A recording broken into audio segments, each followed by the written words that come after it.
হাত চালাও, হাত চালিয়ে কাজ করো। আরে কি ব্যাপার, তোমরা থামলে কেন? কাটাকাটি বন্ধ কর।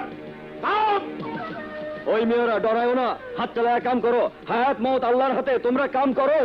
না কাশ, তোর মৌত আমার হাতে। জমির সমস্ত ধান চৌধুরী বাড়ির গোড়ায় যাবে, নয়তো কি করবেন? জমি বন্ধক দিয়ে টাকা নিয়েছি, ঘরে ধান তুলে টাকা ফেরত দেব। ধান দেবো কেন? আগে টাকা দিবি, তারপর ধানে হাত দিবি, তা নাহলে তোর জান নিবে আমার লোকেরা। নিশান চৌধুরী, হাতে চুরি পরে রাখিনি, তোমার মারের জবাব দিতে আমি একটা জড়াই না। এই ধর দে, ধর।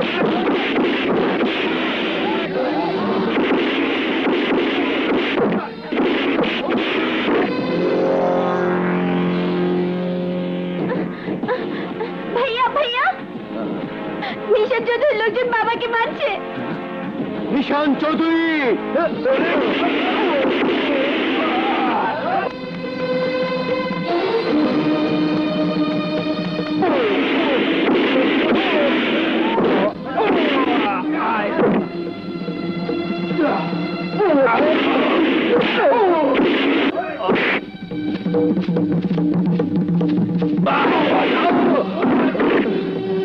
নিশান চৌধুরী,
আলতাফ চৌধুরী,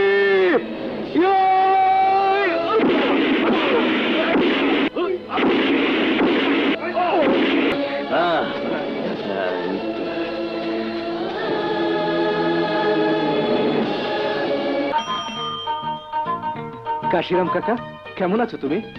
ভালো আছি বাবা। গ্রামের অবস্থা কেমন? সবাই ভালো আছে তো? সবাই ভালো আছে, তবে গ্রামের অবস্থা ভালো না। আজাদের খবর জানো তো? কি হয়েছে আজাদের?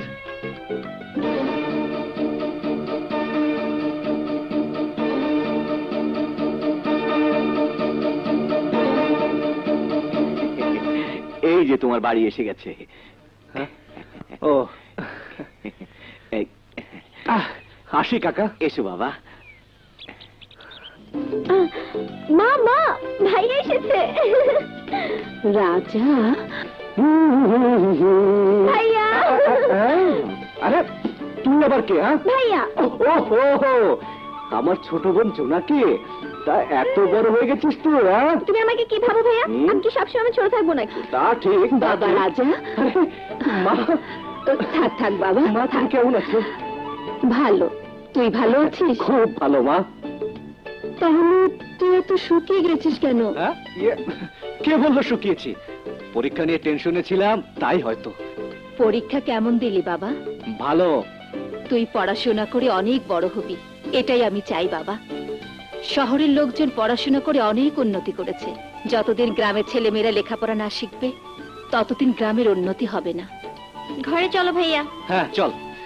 মা, ভাইয়াকে দেখছি না, ভাইয়া কোথায়? আর কোথায়? মাঠে। ভাইয়ের তো কাজই একটাই।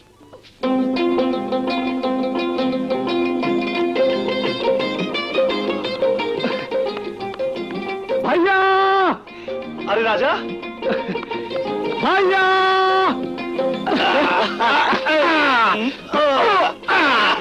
ভাইয়া কেমন আছিস ভাই? ভালো। কখন এলি? আরে এই মাত্র। পড়াশোনা তো শেষ করলি, এবার কি করবি ভাবছিস? আরে কি করব মানে, তোমার মতো কৃষি ফার্ম করব। চাষির ছেলে আমি, তার উপর আবার চাষার ভাই। আরে চাষবাসই তো আমাদের খানদানি পেশা। জমি থাকলে তো চাষবাস করবি। এসব তুমি কি বলছো ভাইয়া?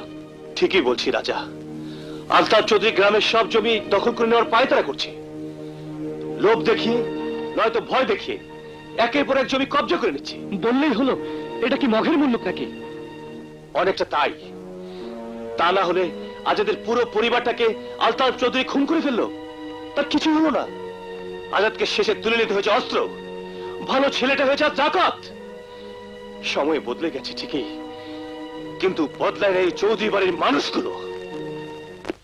ভাইয়া, আমাকে ডেকেছো? হ্যাঁ, ঈশান কোথায়? পশ্চিম পাড়ায় গেছে। শুনেছি সেখানকার এক চাষা নাকি আমাদের নামে মামলা করেছে। আমাদের ঘরে গোলামি করে, আমাদের নুন খেত, আমাদের বিরুদ্ধে মামলা করার সাহস ওরা কোথায় পায়? এমন একদিন ছিল যখন ওরা আমাদের চোখের দিকে চোখ তুলে কথা বলতে পারতো না, আর আজ আমাদের বিরুদ্ধে মামলা করাও ওদের জন্য মামুলি ব্যাপার। শোন, যে জন্য ডেকেছে, এমপি সাহেবের সাথে দেখা হয়েছে? জি ভাইয়া। কি বলেছে? বলেছেন মাস 3 ভিতরে এই গায়ে সীমানা ঘেঁষে সরকারি রাস্তা তৈরি হওয়ার প্ল্যান পাস হয়ে যাবে। তখন জমির দাম রাতারাতি 10 গুণ বেড়ে যাবে। লোহা গরম থাকতে বাড়ি দিতে হবে নিশান। সমস্ত জমি জমা দখল করে নেবার এটাই উপযুক্ত সময়। কথা কথা আমাকে বাঁচান, কথা আমাকে বাঁচান। বড় কাশিরাম, কি খবর? আমার বড় ছেলেটা শহর থেকে চিঠি লিখে পাঠিয়েছে, পরীক্ষার জন্য টাকা লাগবে। আপনি ছাড়া আর কোনো উপায় নেই কর্তা। সামনের ফসল উঠলেই আপনার টাকা শোধ করে দেবো। দয়া করুন কর্তা, দয়া করুন। আহা কাশিরাম, কাঁদছো কেন? আমি তো এখনো আছি। আরে তোমার ছেলে তো আমাদের গ্রামেরই ছেলে, ঠিক আছে? জি হুজুর, কাশিরামের যা লাগে ওকে দিয়ে দাও। দাতা হরিশ্চন্দ্র আপনার কাছে হার মানবে হুজুর? যে চাইছে তাকেই তো টাকা দিচ্ছেন। এইসবের হিসেব কি রাখবে শুনি? মনুষ্য, হিসেবের কথা তোমাকে ভাবতে হবে না। আরে আমার কাছে নাইলে ওরা যাবে কোথায়? আমি তোমাকে যা বলি তুমি তাই করো। কাশিরাম, তোর জমি জমা কতটুকু আছে রে? প্রায় 5 বিঘা কর্তা। মুন্সি হুজুর, দলিলে একটা টিপসই রেখে ওকে টাকা দিয়ে দাও। 6 মাস পরে টাকা ফেরত দিয়ে দলিল নিয়ে যাবে। কি ঠিক আছে কাশিরাম? অনেক দয়া, অনেক দয়া। আমার কি, আপনার টাকা যেমন ইচ্ছে খরচ করুন, পরে আমাকে দোষ দিবেন না যেন। এসো কাশিরাম। আগে চলুন। সারা নিজেই জানে না কত বড় ফাঁদে পা দিয়েছে। Correct my brother.